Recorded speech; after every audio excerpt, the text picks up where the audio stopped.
UPP री exam का 23 अगस्त का शिफ्ट 2 हम लोग हल करने जा रहे हैं। मैथ्स के सभी प्रश्नों की मैं एनालिसिस कर रहा हूं और एकदम कंप्लीट एक्सप्लेनेशन इसका हम प्रोवाइड करने चल रहे हैं। इससे पहले मैंने फर्स्ट शिफ्ट कंप्लीट करा दिया था, उसके सभी प्रश्नों को आपको कवर करा दिया था। आप सभी लोगों ने उसका सोल्यूशन देख लिया होगा। अब हम लोग बढ़ते हैं और सेकंड शिफ्ट के सभी प्रश्नों को हल करते हैं। सेकंड शिफ्ट की तरफ अगर हम लोग चलें तो प्रश्न थोड़ा सा मतलब पहले शिफ्ट की तुलना में बढ़कर आए हैं या डिफरेंट कह सकते हैं। आप अलग अलग लेवल पे थोड़ा बहुत फर्क अगर समझिएगा, बाकी पेपर रिलेवेंट है, पेपर वैसे ही है जैसे पहले यूपीपी पूछता था। 24 वाले पैटर्न को उसने फॉलो नहीं किया जो फरवरी में पूछा गया था। अब आइए सभी लोग आज यूपीपी री एग्जाम मैथ का सेकंड शिफ्ट हम लोग हल करते हैं। प्रॉपर एक एक प्रश्नों की एनालिसिस कर लीजिए। जिसका जिसका पेपर 24 को है, 25 को है, 30 को है, 31 को है, निश्चित तौर पर उन्हें इस वीडियो को देखना चाहिए और अपनी तैयारियों में इसके पार्ट को शामिल करना चाहिए। तो आइए शुरू करते हैं हम लोग यहाँ पर पहले प्रश्न से। पहला प्रश्न देखिए, किस्त का क्वेश्चन था। मैंने कई बार किस्त के प्रश्नों को हल कराया था। एक राशि का भुगतान 1764 की 2 वार्षिक किस्तों में किया जाना है। एक किस्तें हैं अलग अलग, जिसमें वार्षिक संयोजित 5% चक्रवृद्धि ब्याज मिलता है। तो उधार ली गई राशि क्या है? अगर जब भी कभी चक्रवृद्धि ब्याज का ऐसा प्रश्न किस्त का आए तो आप इस परसेंटेज को पहले भिन्न में बना लें। यहां पर लिखिए लोन ली गई राशि और यहां पर लिखिए किस्त। अब आप लिखिए, देखिए अगर चक्रवृद्धि ब्याज का प्रश्न होता है तो इसको ऐसे प्रेजेंट करना होता है। 20 अगर हम लोग इसको मानेंगे तो 20 से 1 जुड़कर यह 21 होगा। इसके बाद इसका वर्ग करते हैं, यह 400 होगा और इसका वर्ग करने पर 441 होगा। क्योंकि किस्तें समान होती है इसलिए हम लोग क्या करेंगे, यहाँ पर 41 से गुणा कर देंगे, सॉरी 21 से गुणा कर देंगे। इसमें किया तो इसमें भी करना होगा, अर्थात लोन ली गई राशि यहाँ पर 420 हो गई और यहाँ पर 400 हो गई। कुल मिला के अगर लोन ली गई राशि की बात करो तो 820 हो गई। किस्तों के मान देखिए 441 है यहाँ पर भी और 441 है यहाँ पर भी, तो मतलब किस्तें तो बराबर ही रहनी चाहिए। अब इस 441 की तुलना आप किससे कर डालिए, जो यहाँ पर किस्त मतलब किस्तें दी गई हैं उसके रूप में 1764 है। हम सीधा सीधा देख रहे हैं कि 4 गुना है, 4 बार गया है। आपको निकालना क्या है, आपको निकालना है कि कितना पैसा लोन लिया गया था, जो कि 840 के रूप में बन रहा है। आप 4 से गुणा कर दीजिए, या सॉरी 820 के रूप में बन रहा है। अब 820 को आप 4 से गुणा कर दीजिए, 4 शून्य शून्य, 4 दूना 8, 4 अठे 32, 3280 रुपए का लोन लिया गया था। ऑप्शन नंबर सी इस प्रश्न के लिए राइट सोल्यूशन बन जाएगा। दूसरा प्रश्न देखिए क्या है। सी और बी एक कार्य को क्रमशः 18 दिन और 24 दिनों में कर सकते हैं। उन्होंने 8 दिनों तक एक साथ कार्य किया और सी चला गया। बी ने शेष कार्य को कितने दिनों में पूरा किया, यह प्रश्न आपसे पूछा गया है। सी कर सकता है किसी काम को 18 दिन में, बी कर सकता है उसी काम को 24 दिन में। उन्होंने 8 दिनों तक साथ साथ काम किया, तो सबसे पहले काम बता दे कितना है, 72 है। 18 चौके 72, 24 तियां 72। इस हिसाब से सी की क्षमता 4 काम प्रतिदिन करने की है और बी की क्षमता 3 काम प्रतिदिन करने की है। इस हिसाब से सोचिए तो यहाँ पर 72 कुल कार्य था, इनकी क्षमताएं अलग अलग थी। उन्होंने 8 दिन तक साथ साथ काम किया, साथ साथ करेंगे तो 7 की क्षमता से करेंगे, 8 दिन तक करेंगे। 56 कार्य उन लोगों ने मिलजुल कर समाप्त किया था। अगर 56 कार्य हम इसमें से निकाल देते हैं तो 12 से 6 6 होता है, 6 से 5 1 होता है। 16 कार्य अपने पास अभी शेष था, लेकिन प्रॉब्लम यह है कि सी कार्य छोड़कर चला गया। देखिए लिखा होगा सी चला गया है। अब कार्य करने वाला पर्सन बी बचा है, तो बी की क्षमता एक दिन में 3 काम करने की है। तो कहेगा कि मुझे इस रिस्पॉन्सिबिलिटी को दे दो, 16/3 कर दे, 5 सही 1/3 दिनों में मैं पूरे कार्य को समाप्त कर दूंगा जो बचा है। अर्थात इस प्रश्न का सही उत्तर पहला ऑप्शन होगा, 5 सही 1/3 दिन होगा। तो सी 5 सही 1/3 दिन में बचे हुए कार्य को डन कर देगा। तीसरा क्वेश्चन देखिएगा, ये भी टाइम एंड वर्क का क्वेश्चन है। हाँ, प्रश्न में थोड़ा सा कंफ्यूजन इस बात का है कि आप वर्डिंग को शायद ना समझ पाए, लेकिन कोशिश करेंगे तो हो जाएगा। ए और बी प्रत्येक एक कार्य को 75 दिनों में कर सकते हैं। उन्होंने एक साथ कार्य करना शुरू किया, लेकिन ए ने कुछ समय बाद कार्य छोड़ दिया। बी ने शेष कार्य को 23 दिनों में पूरा किया। ए ने कार्य शुरू होने के कितने दिन बाद कार्य छोड़ा था, ये प्रश्न है। यहां पर ध्यान से देखिए, इसमें प्रत्येक की समय दिया हुआ, ए दिन में कर सकता है, बी भी 75। अगर हम यहां पर सोचे कि मिलकर 75 दिन में कर सकते हैं तो गलत हो जाएगा।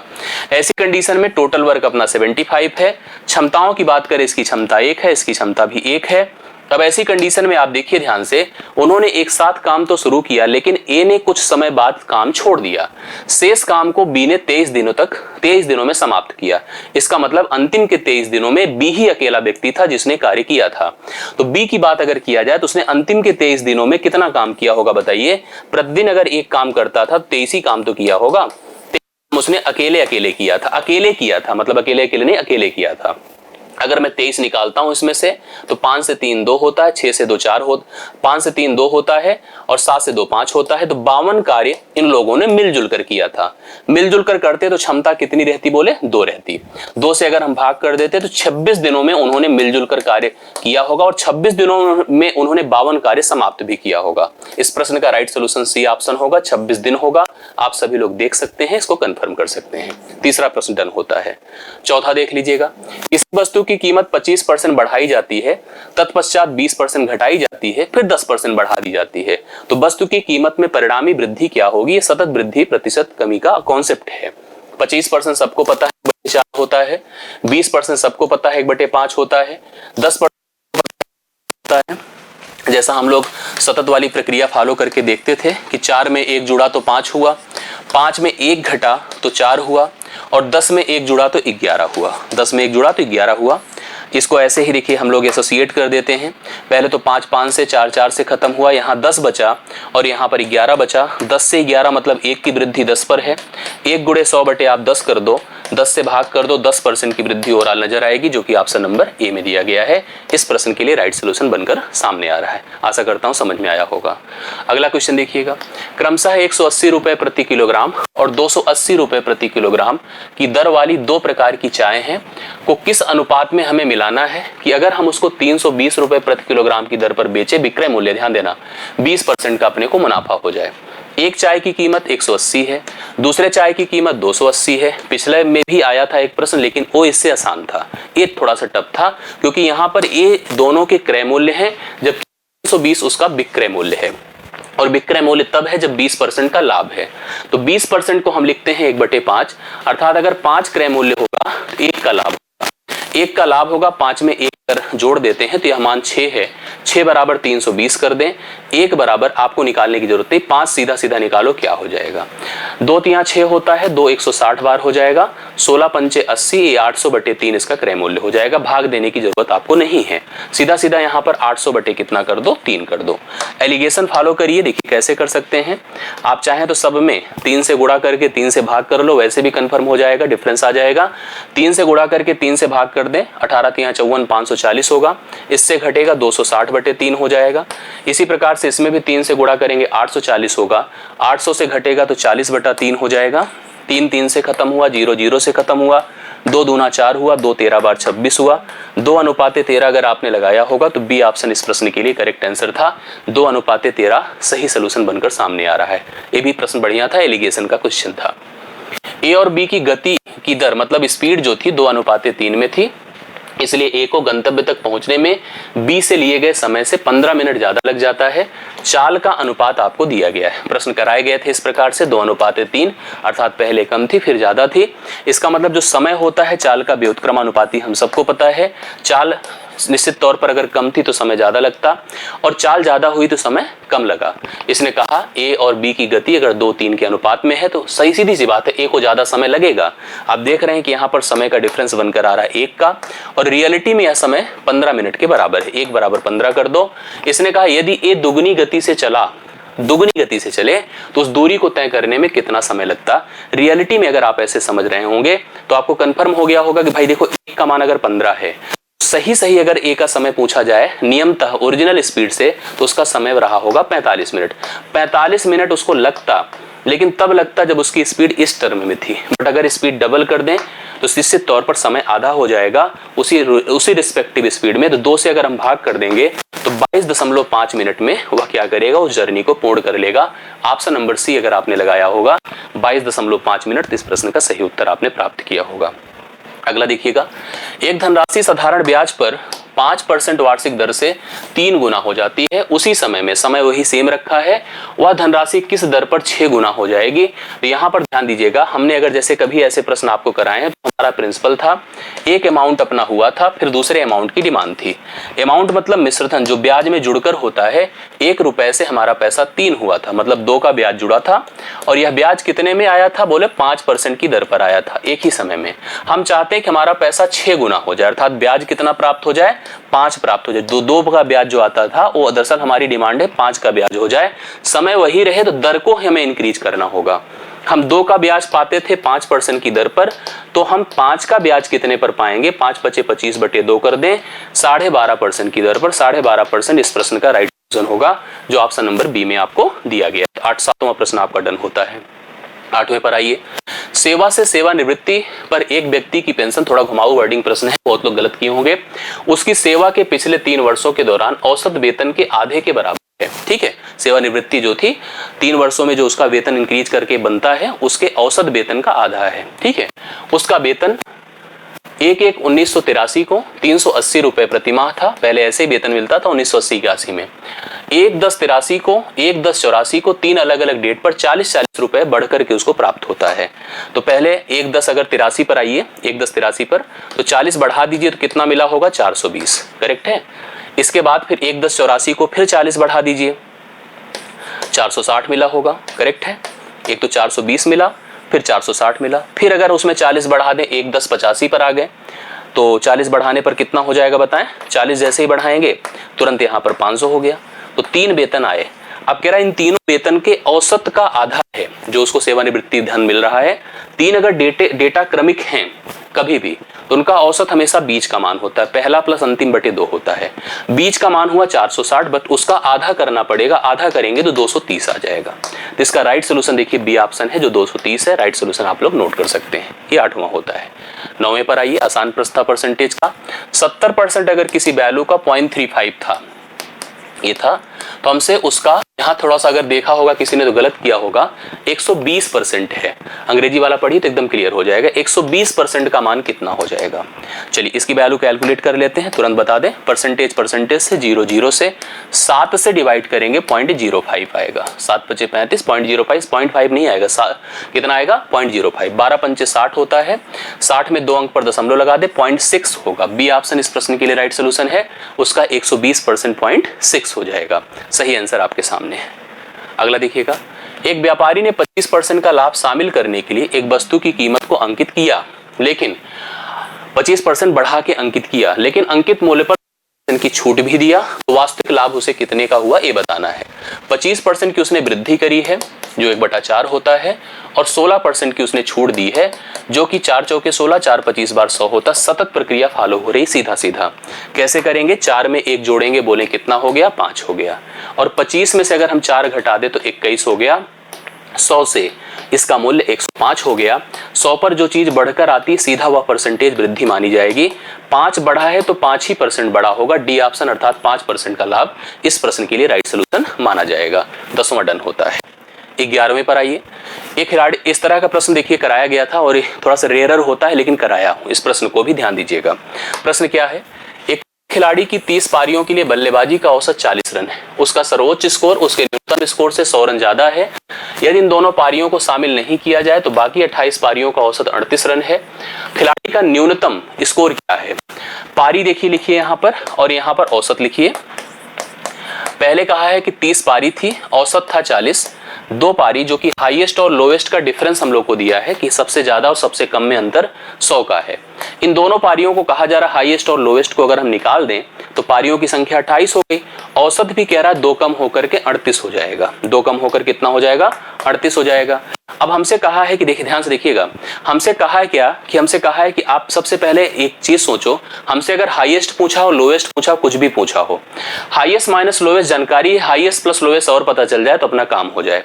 जब भी यहां पर जैसे 2 निकाला गया, किसको निकाला गया होगा, बोलिए हाईएस्ट और लोएस्ट को निकाला गया है। इसी का मान हम लोग को पहले कंफर्म करना है। कैसे क्लियर होगा, इस तरह के प्रश्न औसत में कराए गए हैं जहां पर शामिल होना और निकलने पर आधारित प्रश्न किए गए होंगे। आपको सबसे पहले इसको 1 बनाने के लिए 2 से भाग करना है, तो इसको 2 से भाग कर दीजिए, अर्थात 1 की कमी हो रही है। इस 1 का मल्टीप्लिकेशन इसमें करिए, 28 आया। और जब यहाँ कमी होती है तो ले जाकर उसको जोड़ना पड़ता है। जोड़े तो 28 68 हुआ, लेकिन वो उन दोनों का औसत है, इन दोनों का क्या है, औसत है। अगर इसको 2 से गुणा कर दें तो 136 क्या होगा, इनका योग होगा, मतलब ये हाईएस्ट प्लस लोवेस्ट होगा। तो हाईएस्ट प्लस लोवेस्ट आपके सामने है। हाईएस्ट प्लस लोवेस्ट देखिए कितना है, 136 है, और हाईएस्ट माइनस लोवेस्ट हमने निकाला 100 है। अगर इस समय आपको हाईएस्ट पता करना होता ना तो दोनों को जोड़कर 2 से भाग करते, 118 आ जाता। अगर लोवेस्ट पता करना है तो को घटाकर भाग करिए, घटाएंगे तो 36 आएगा, 36/2 कर दे, 18 हो गया। उसका सबसे न्यूनतम स्कोर 18 है, उस क्रिकेटर का, उस बल्लेबाज का सबसे न्यूनतम स्कोर क्या है? 18 है। 11वें प्रश्न का राइट सोल्यूशन 18 है। ठीक है, अगर यहाँ हाईएस्ट पूछा होता तो जोड़ देते 136 और 100 को, 236 आता, बटा 2 करते 118 आता। एक पुराना टू व्हीलर डीलर है, हाँ, एक स्कूटर को 460 में बेचता है। कितने में बेचता है? 460 में। और उसे कुछ नुकसान होता है, वह ऐसी 580 में बेचता, तो उसके मतलब उसको लाभ होता। लेकिन उसका देखिए ध्यान से पढ़िएगा, यदि उसे 580 में बेचता तो उसका लाभ जो है उसकी हानि का दुगुना होता है। स्कूटर का क्रय मूल्य हमसे पूछ रहा है। देखिए कैसे करा जाएगा। यहां पर हमने सीपी सोचा, दो दाम थे इसके, एक तो 460 था जो हानि पर बेचा था, और 580 है जो लाभ पर बेचा है। हानि जो हुई है ना, हानि का जो न्यूमेरिकल मान है लाभ का आधा है, क्योंकि इसने लिखा है देखो लाभ उसकी हानि का दुगुना है। तो यहां पर हानि अगर 1 है तो लाभ 2 है। ऐसे प्रश्नों को जब हल करना हो तो हमको अगर क्रय मूल्य निकालना है तो इसको इससे गुणा कर दें, इसको इससे गुणा कर दें, डिवाइड बाई अनुपाती योग कर दें। 2 से गुणा करें, शून्य देखिए कितना हो जाएगा, 2 छंगे 12, 2 चौके 8, 1 9, प्लस देखिए 1 से गुणा करने की कोई जरूरत नहीं, 580 हो गया, बटा अनुपाती पदों को जोड़ दे 3 हो गया। जोड़िए तो 9 5 14 1500 हो गया, 1500 बटे आप 3 कर दीजिए तो 500 उसका क्रय मूल्य आ जाएगा, जो सही आंसर आपके सामने बी ऑप्शन। चलिए 13वां देखिए, एचसीएफ पूछा है, मासा बहुत आसान था, 285 है मेरे पास, 510 है मेरे पास और 1440 है। हमसे एचसीएफ मासा पूछा, ऑप्शन के आधार पे चलिए वो सबसे बड़ी संख्या जो दी गई प्रत्येक संख्याओं को पूर्णतः काट दे, वही आपका एचसीएफ है। तो सबसे बड़ा अपने पास 17 है, 17 तो काट ही नहीं, इसको काट दिया, चलो इसको नहीं काट पाएगा, तो 17 तो नहीं हो सकता है। अब आया 16, 16 एक सम संख्या है और इसमें एक विषम भी है, तो 16 को भी दिमाग से निकाल दो। अब आता है 15, 15 से कटेगा तो इसका मतलब 3 से कटेगा और 5 से कटेगा। 15 से कटने का मतलब 3 से कटे और 5 से कटे। 5 से कटने का मतलब अंतिम में 0 हो या 5 हो, 0 हो या 5 हो, सब में 5 या 0 है तो 5 से तो कट रहा है। अब रही बात 3, 3 का मतलब सभी अंकों का जोड़ 3 से कट जाए। 8 5 13 2 15, 3 से कट रहा है। 5 1 6 3 से कट रहा है। 4 4 8 1 3 से, मतलब 3 5 दोनों से कट रहा है, तो एचसीएफ यहाँ पर 15 हो जाएगा। पहला ऑप्शन इस प्रश्न के लिए राइट सोल्यूशन माना जाएगा। अगला देखिएगा, भिन्न दिया गया है, 1/2 है, ए 2/3 है, 3/4 है, 4/5 है। इसका हमसे एचसीएफ अर्थात मासा पूछा है। मासा भिन्नों का जब होता है तो अंशों का मासा होता है, बटे हरों का लासा होता है। अंशों का मासा कर दीजिए तो कितना होगा, इन प्रत्येक का मासा 1 होगा। सबसे छोटी संख्या वैसे भी 1 है, 1 से बड़ा हो नहीं सकता था। लासा करिए, सबसे बड़े के पास गए, 5 चौके 20, 60 हो 1/60, 1/60 इसका मासा होगा, जो कि देखिए दोनों प्रश्न को डायरेक्टली पूछ लिया था। ठीक है, आइए अगले प्रश्न पर आइए। एक कार्यालय में वरिष्ठ अधिकारी और सचिव हैं, हाँ, वरिष्ठ अधिकारी सीनियर ऑफिसर्स हैं और सचिव हैं। यदि 15 सचिव छुट्टी पर चले जाएं तो प्रत्येक सचिव के ऊपर 2 वरिष्ठ अधिकारी बचते हैं, वहां ऑफिस में रहते हैं। उसके बाद 45 वरिष्ठ अधिकारी अगर छुट्टी पर जाते हैं तो प्रत्येक वरिष्ठ अधिकारी पर 5 सचिव रहते हैं अर्थात बचते हैं, एक जो कहिए। तो फिर ज्ञात कीजिए शुरू में कितने सचिव थे, प्रारंभ में कितने सचिव थे। अगर हमने यहाँ पर ऑप्शन के आधार पर देखा तो चलो प्रारंभ में 40 थे। 40 में अगर 15 सचिव छुट्टी पर चले गए तो 25 ही सचिव बचे। अगर 25 सचिव बचे हैं तो निश्चित तौर पर एक सचिव पर अगर 2 अधिकारी हैं तो अधिकारियों की संख्या 50 हो गई। अगर अधिकारी की संख्या 50 है और 45 छुट्टी पर चले गए, 45 छुट्टी पर चले गए तो बोलिए कितने बचे, यहाँ पर 5 बचे। लेकिन इसने कहा है 5 अगर बचे हैं तो प्रत्येक वरिष्ठ अधिकारी के पास 5 सचिव रहते हैं। प्रत्येक वरिष्ठ अधिकारी के पास कितने रहते हैं, 5 सचिव रहते हैं। तो 5 गुणे 5 कितना कर दीजिए, 25 कर दीजिए। तो यहाँ पर ये जो संख्या 25 के बराबर हो गई, तो राइट सोल्यूशन इस प्रश्न के लिए देखिए आपके पास कितना है, 40 ही होगा, अर्थात सचिवों की संख्या यहाँ पर 40 हो जाएगी। करेक्ट आंसर आपका माना जाएगा। सही है ना। इस हिसाब से इस प्रश्न का उत्तर आप लोग देख सकते हैं। करेक्ट आंसर आपके पास 40 है, 40 सचिव यहाँ पर टोटल बन रहे हैं। ठीक है, अगले प्रश्न पर आइए। एक नाव धारा के विपरीत 80 किलोमीटर जाती है 16 घंटे में। धारा के विपरीत मतलब विपरीत चाल, जब धारा के अगेंस्ट चलती है, इसे हम बी से प्रेजेंट कर रहे हैं।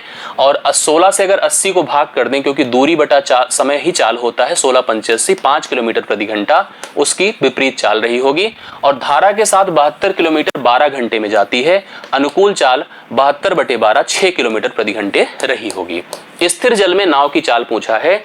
स्थिर जल में नाव की चाल मतलब अनुकूल प्लस प्रतिकूल, अर्थात 5 + 6/2 कर दीजिए। 11/2 5.5 उसकी किलोमीटर प्रति घंटा इसकी रही होगी क्या, धारा के अनुकूल चाल, सॉरी धारा स्थिर जल में नाव की चाल रही होगी। 16वें प्रश्न का 5.5 इसका राइट सोल्यूशन बनकर आ रहा होगा।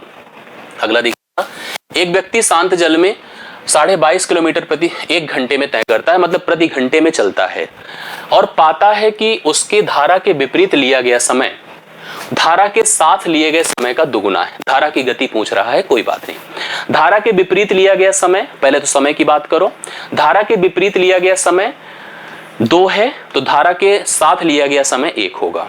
और यहां पर अगर स्पीड की बात करो जस्ट रिवर्स हो जाएगा। ये देखिए, हम सबको पता है कि जब भी अगर हमारे पास धारा के साथ का समय और धारा के विपरीत की चाल और धारा के साथ की चाल पता है, जोड़कर 2 से भाग करते हैं तो हमें शांत जल में नाव की चाल आती है, और घटा के 2 से भाग करते हैं तो शांत जल में हमें धारा की चाल पता चल जाती है।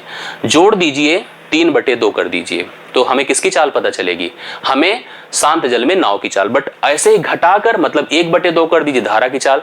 यहां पर एक किसकी है? शांत जल में नाव की चाल। तो जोड़ दीजिए तो 3 हो गया। बाकी 3/2 1/2 एक ही चीज है, दोनों को एक साथ ही देखेंगे। 3 की तुलना 22.5 से करिए। हमें शांत जल में नाव की चाल अर्थात 1 का मान निकालना है। 1 का मान हमारे पास देखिए कितना हो जाएगा, यहाँ पर डिवाइड कर दी, सॉरी धारा की चाल निकालनी है, तो धारा की चाल हमको निकालनी है। उस हिसाब से यहाँ पर हम लोग क्या कर देंगे, 7.5 होगा, जो 7.5 किलोमीटर प्रति घंटा होगी। धारा की चाल आपके सामने है, ठीक है। तो राइट सोल्यूशन इसका देखिए 17वें का डी ऑप्शन है, आप लोग कंफर्म कर सकते हैं। अगला देखिएगा, एक निर्माता एक विशेष घटक कोई सामान है 2000 टुकड़े ₹50 प्रति पीस की दर से आपूर्ति करने का वचन कहता है कि हम 50 की दर से 2000 टुकड़े की आपूर्ति हम कर देंगे, ठीक है।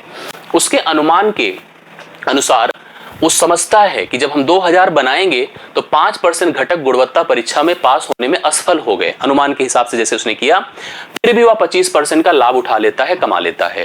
कह रहा है यदि 50% घटक नहीं स्वीकार किए या स्वीकार कर दिए गए तो निर्माता को कितना नुकसान हुआ। उसने 2000 घटक बनाने का वादा किया और प्रत्येक घटक को 50 के रेट से उसने लागत लगा, मतलब कॉस्टिंग उसकी मतलब वादा किया, एक तरह से प्रेजेंट किया, एक प्रकार से उसके लिए उसने कॉस्ट डिसाइड किया, मूल्य डिसाइड किया कितने में हम बेच देंगे। पता चला कि 5% घटक गुणवत्ता परीक्षा में पास नहीं हो पाए। 5% का मतलब यहाँ पर 100 होगा। 100 घटक बेकार थे, 1900 घटक काम के थे। 1900 घटकों को बेच करके उसने 25% का लाभ कमाया। तो पहले सोचो बेचकर पाया कितना, 19 × 50 कर दो, क्योंकि 50 प्रति घटक की यहां पर उसने वैल्यू डिसाइड करी थी। 95,000 प्राप्त किया और 95,000 उसने 20-25% के लाभ पर प्राप्त किया। तो 25% का लाभ मतलब 1/4, अर्थात 4 अगर लागत होगी तो 1 उसका विक्रय मूल्य, अर्थात 5 बराबर 95,000 कर दीजिए, 1 बराबर 19,000 हो गया। तो लागत भाई 4 होगा 1900 के 76, अर्थात इसकी लागत कितनी है बोले 76,000, लागत है 76,000, करेक्ट है। अब सोचिए पता चलता है कि वह 1000 घटक उसके बेकार हो जाते हैं गुणवत्ता परीक्षा में, क्योंकि 50% घटक बेकार हो गए ना। तो 50% का मतलब क्या हो गया, सीधा सीधा 1000 घटक गुणवत्ता परीक्षा में पास नहीं हो पाए, अस्वीकार कर दिए गए। केवल 1000 घटक उसके काम के हैं, जिससे वह कमाई कितना कर पाएगा बोलिए, 50 से गुणा कर दे 50,000 प्राप्त कर पाएगा। सोचिए वह 76,000 लगाया था, उसकी लागत थी, और 50,000 ही प्राप्त किया। तो नुकसान उसको हुआ, 76 की लागत है, 50 प्राप्त हुआ, 26,000 रुपए का उसको नुकसान हो गया, जो कि आपको पहले ही ऑप्शन में दिया है और विश्वास है कि आप सभी ने समझ करके उसका उत्तर किया होगा। तो 18वें का 26,000 राइट सोल्यूशन है, आप सभी लोग नोट कर सकते हैं।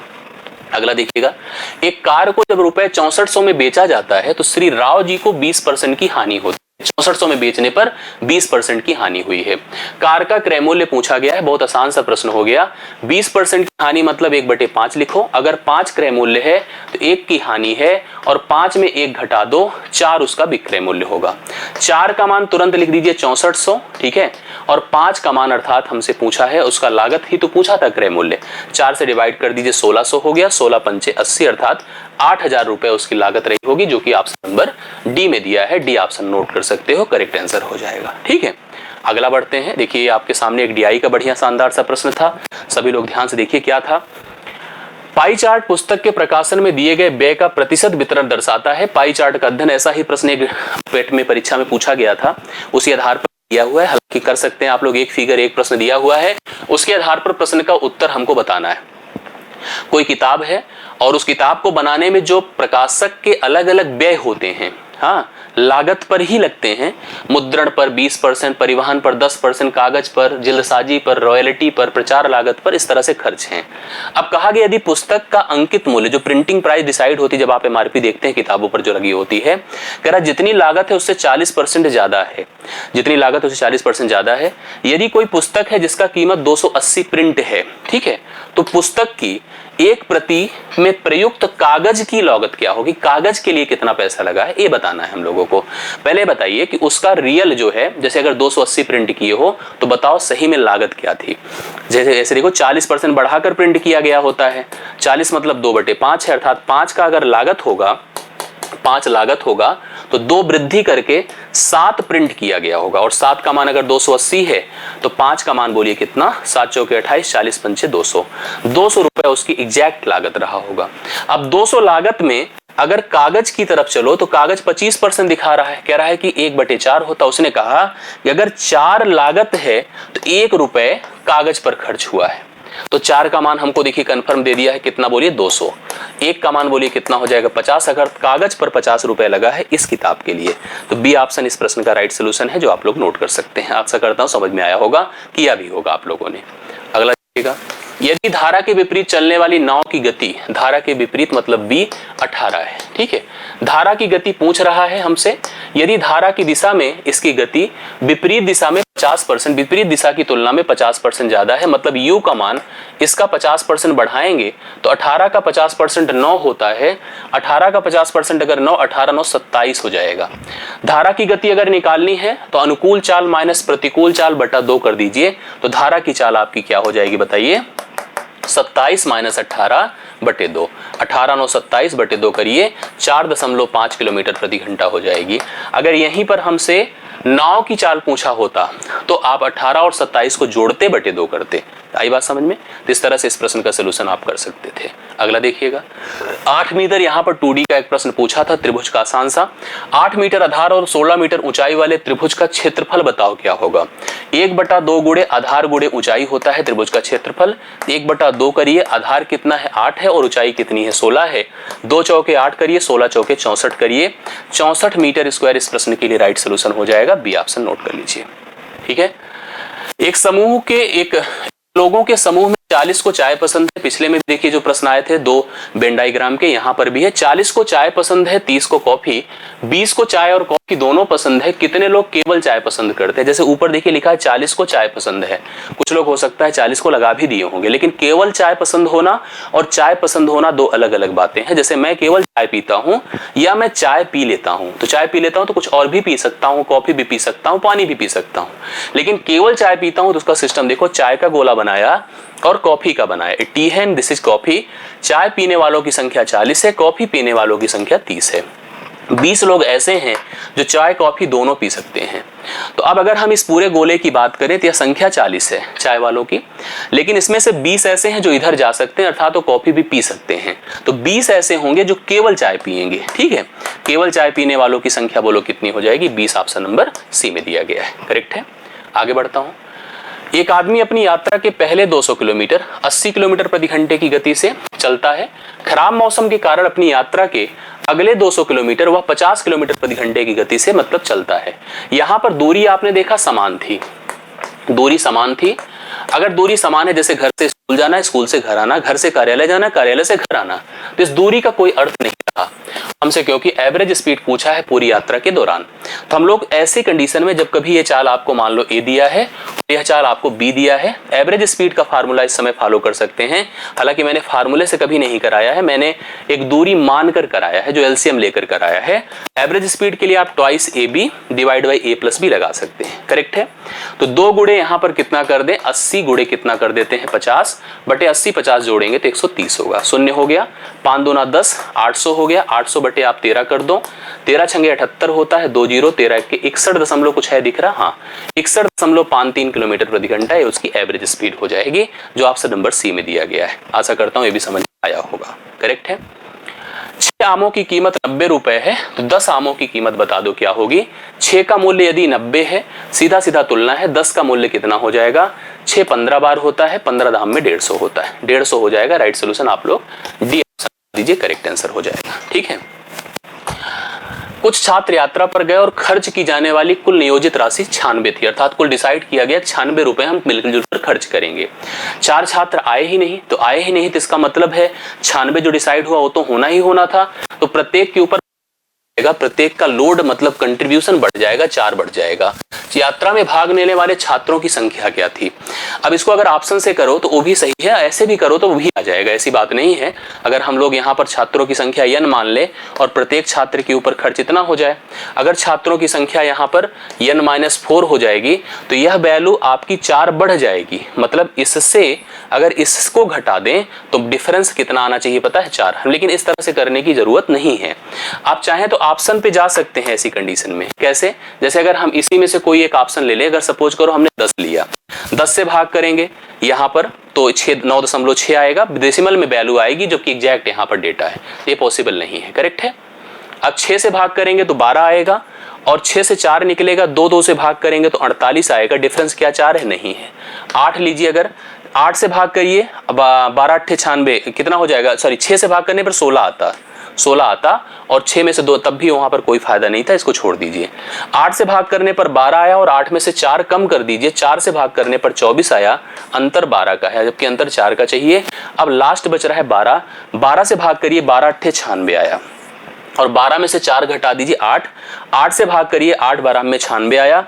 डिफरेंस देखिए 4 का है, मतलब 4 इधर ज्यादा है, 4 उधर कम है, तो इसलिए सही उत्तर प्रारंभ में छात्रों की संख्या जो यात्रा में भाग लेने वाले छात्रों की संख्या क्या थी ये पूछ रहा है, क्या है नहीं पूछ रहा है। कुछ लोगों को डाउट होगा क्या थी, प्रारंभ में क्या प्लानिंग हुई थी? 8 लोगों की नहीं हुई थी, 12 लोग की हुई थी, तो 12 इस प्रश्न के लिए राइट सोल्यूशन होगा। इस डायग्राम को देखिएगा, इस डायग्राम में देखकर डाउट ये होगा कि ये 2 फिगर हैं जबकि 2 नहीं है, इसको तो बस कंफ्यूज करने के लिए दिया गया, सही में ये फिगर है। उसी आंकड़े को जो हमको दिख नहीं रहा है एग्जैक्टली यहाँ दिखा दिया गया नंबर को लिख करके। ग्राफ का अध्ययन कीजिए और पता लगाइए कि पिछले वर्ष से अगले वर्ष तक चाय की अधिकतम प्रतिशत वृद्धि क्या है। अधिकतम प्रतिशत वृद्धि पूछ रहा है तो आपको चाय की वृद्धि देखनी है। 13 से 15 मतलब 2 बढ़ा, 15 से 17 मतलब 2 बढ़ा, सबसे ज्यादा देखिए तो यहाँ बढ़ा हुआ है 3, और किस पर बढ़ा है? 17 पर। 3 गुणे 100 बटे आप 17 कर दें, 300 बटे 17 हो गया, 17 1 के 17, 13 17 7 119, 17.65% आ जाएगा। डी ऑप्शन आपके लिए राइट सोल्यूशन यहाँ पर दिख रहा है। बाकी चाय का कॉफी का कोई उपयोग यहाँ पर नहीं है, करेक्ट है। अगला प्रश्न देखिएगा, एपीडीआई का प्रश्न है और यही अंतिम प्रश्न है मैथ्स का, इसको भी ध्यान दीजिएगा। कहा है कि स्कूल कक्षा 10 है कि छात्रों के 4 सेक्शन है, ABCD हैं। परिणाम देखिए यहाँ पर दिए, section A, section B, section D. दोनों परीक्षाओं में अनुत्तीर्ण, अर्धवार्षिक परीक्षा में अनुत्तीर्ण लेकिन वार्षिक में उत्तीर्ण, अर्धवार्षिक परीक्षा में उत्तीर्ण लेकिन वार्षिक में अनुत्तीर्ण, दोनों परीक्षाओं में उत्तीर्ण। ठीक है, हमसे यही पूछा है कितने जो उत्तीर्ण प्रतिशत है दोनों परीक्षाओं में, किस सेक्शन में उत्तीर्ण प्रतिशत सर्वाधिक था। जैसे अगर हम परसेंटेज निकालते हैं तो जैसे मान लो यहाँ 64 लोग उत्तीर्ण हुए, 64 बच्चे। टोटल संख्या कितनी है जोड़ के देखिए, अगर यहाँ पर जोड़ते हैं 14 6 20 है और 20 20 40 8 48, 48 और 60 40 100 100 8 112 हो जाएगा। 64 112 पर है, ठीक है, 64 112 पर है। इसी प्रकार से यह 55 है और इनकी संख्या का टोटल जोड़कर देखिएगा तो 23 12 कितना हो जाएगा? 23 12 20 10 30 और 23 17 जोड़ लीजिए, 40 40 और 10 50 2 52 और 107 हो जाएगा। मतलब 55 बटे 107 हो जाएगा। अभी मैं 1 बटा मतलब इसे लिख रहा हूं जबकि गुणे 100 भी करना होता है, परसेंटेज बनाना है। तो इसको देखिए 46 है, अगर हम 46 लिखते हैं और इसको सब जोड़ा तो कितना हो रहा है? 9 8 17 17 17 34 हुआ और 40 30 70 70 और कितना हो जाएगा? देखिए एक मिनट, 9 8 17 17 17 34 होगा और 34 और 46 जोड़ दिया तो 80 हो गया। मतलब 46 बटा 80 कर दिया, 46 बटा कितना कर दिया? 80 कर दिया। इसी प्रकार से लास्ट 76 है और यहाँ पर देखिए कितना हो जाएगा, जोड़ कर देखिए मुझे यहाँ पर, इसको देखो 40 दिखा, 55 हुआ, 55 है, 55 और 76 जोड़ा 6 5 11 7 5 12 131 है। तो सबसे ज्यादा जो वैल्यू दिख रही ये है, ठीक है।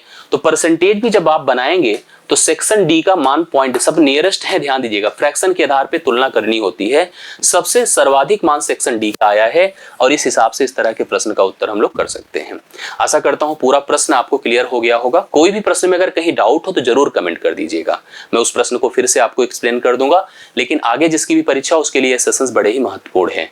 तो सभी लोग, अच्छा लगा हो तो वीडियो को लाइक शेयर जरूर करिएगा, अपने फीडबैक जरूर दीजिएगा और बताइएगा कि आपको कितना समझ में आया, कितना नहीं। आपने अगर किया था, आज के शिफ्ट को देखा था, तो आप ये भी बताइए कितने प्रश्न आप हल कर पाए थे।